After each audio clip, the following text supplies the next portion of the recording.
And you're referring to this current bird flu that is potentially the next thing. It's also the thing that's being talked about somewhat. And you're talking about that specific piece. What do you think is going to happen? And guess what? Giant surprise. Moderna just got I think $175 million contract to build the next mRNA injections for bird flu. Brian, the reason why these things are problematic is because the population thinks COVID is over. But because we always called it a pandemic and we stopped calling it the propaganda warfare component of the Third World War, we're watching the next round be loaded into the gun. And we're paying no attention to the fact that the same perpetrators who are conducting the same genocide are going to do it all over again. And this time we're just going to call it bird flu or disease X.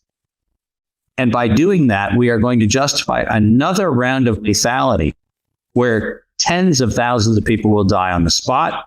Hundreds of thousands, if not millions, will die as a secondary effect of the mRNA. And giant surprise, we'll sit there going, who could have seen it coming? And the answer is we all, and we willfully looked away. Yeah, and you said this last time. You said, Brian, this is just a criminal conspiracy, and they're going to keep running this for as long as we allow them to run it, and you're just going to see the That's exactly right. iterations. What did you make of the Fauci testimony? Well, I am saddened by the fact that people thought that something was accomplished. I actually think that he probably laughed and went out and had beers afterwards. And the reason I say that is because, well, the theater was what it was, which is the Republicans on the committee needing to beat up somebody. And so they decided to beat up Fauci. What that does is serve as good sound bites for fundraisers to go out and raise money among your constituencies saying, look, we held the little guy accountable. But until there is a criminal felony charge leveled against him for premeditated murder, for manslaughter, for domestic terrorism, for violation of 18 U.S. Code violations around biological and chemical weapons, until the felony charge is done, no one's been held accountable. This idea that we publicly shame someone in the town square, that we throw rotten tomatoes at him for 4 or 5 hours and we put him in the stocks and then he goes home and takes a shower is perfectly fine. And he doesn't have any consideration whatsoever for the financial gain that he got. Did you see anybody suggest that he actually give up the money that NIAID received in license payments when, I might add, under his watch, while he was at NIAID, he failed to disclose 100% of the patents. When asked by Congress in the fall of 2020 whether or not NIH would be enriched by the recommendations they were making, he failed to disclose all of the patents for which he got paid. And those were hundreds of millions of dollars of payments that came to him, which he never disclosed to a congressional budget office investigation. These crimes, Brian, are so egregious, so over the top in their scale, that it is a true tragedy that the accountability has now been mocked to the point where we say that the hearings were somehow accountability. This ludicrous nature that says, well, he shouldn't have funded the $3 million with EcoHealth Alliance for the Peter Daszak thing, 3.6 or 3.8 million, depending on which numbers you count. But the problem with even that story is it misses the fact that the first DARPA NIAID partnership with EcoHealth Alliance in Wuhan started in 2005. Not the $3.8 million you hear about in 2018 and 2019. I'm talking about the tens and tens of millions of dollars that directly went into that partnership and the billions of dollars that went into the weaponization of the Wuhan, SARS-CoV-2 modified chimera. All of that stuff is silent. Nobody talks about it. And as I said in an interview I recently did, Brian, I think you might have seen pieces of this with Alex Jones. I said the reason why none of those congressional delegates are willing to ask this question is because the universities in their home jurisdictions are the money launderers for this black op. You're not going to get the state of North Carolina to ask an ethics question when the state of North Carolina is cashing the biggest checks.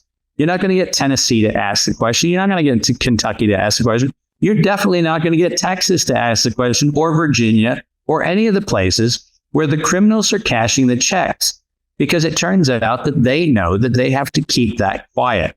We cannot talk about black ops funding of illicit research in our universities because, one, it's a cash cow that keeps the universities building new buildings and doing all the new initiatives and doing all the endowments and doing all the things they want to do. The public sector is underwriting the weapons manufacturers called universities, and no one's willing to call it out. So Jim Rickards has just recorded a video that's not available to anyone in the public, and he's going to be talking about how this upcoming recession is going to be fast, it's going to be bloody, it's going to be nasty. But at the same time, he's going to show you how you can position yourself to profit from all of this chaos.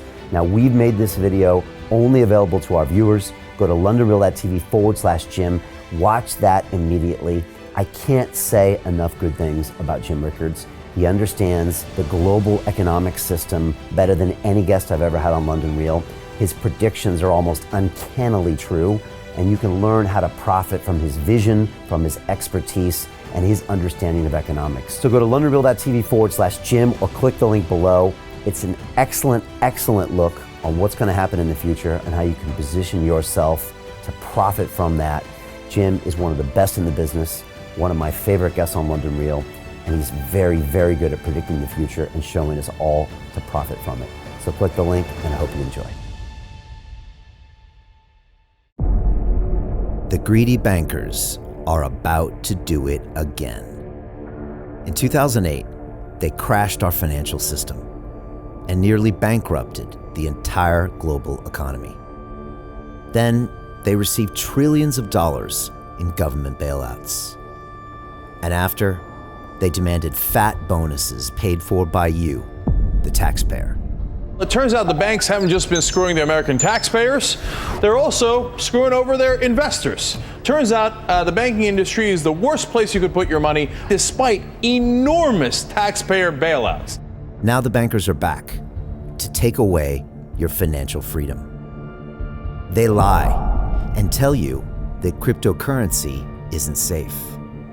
They try to make it illegal for you to choose how to invest your hard-earned money. They lie and say cryptocurrency is used by money launderers and criminals. But look at the record. It's the banks themselves that launder hundreds of billions of dollars every year to the biggest criminal operations in the world. Leaked documents have revealed how some UK banks have helped criminals, money launderers and Russians under sanctions. American authorities discovered that the Sinaloa cartel moved $881 million through HSBC accounts as bank officials turned a blind eye to the illegality.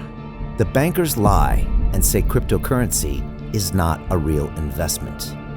Meanwhile, the smartest CEOs in the world are buying billions and billions of it.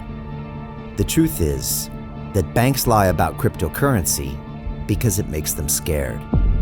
The banks take $9 trillion per year of your hard-earned money, and they are worried that they will finally be exposed. They're scared because crypto means they can no longer control your money, which means they can no longer control you. They are scared because you might actually understand your money and intelligently decide what to do with it. Now is the time for us to come together, fight back, and take control. It's time to educate ourselves, our families, and our communities. Because financial education means financial freedom. We know that cryptocurrencies will help us build the new decentralized financial system of the future. A banking system that is of the people, by the people, and for the people. A banking system where access to finance is a fundamental human right. A banking system that is free and fair and welcomes all humans on this earth. The DeFi revolution is happening. We, the people, can no longer be fooled. We choose to take control of our finances. We choose to take control of our freedom. we choose to take control of our future. Join us, and let's take back our financial freedom forever.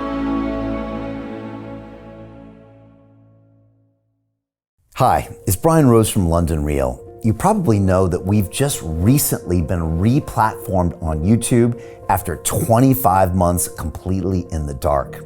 The truth is, I really need your help. What I really need you to do is click on that subscribe button right now, like this video, and maybe even leave a comment or share the link with friends.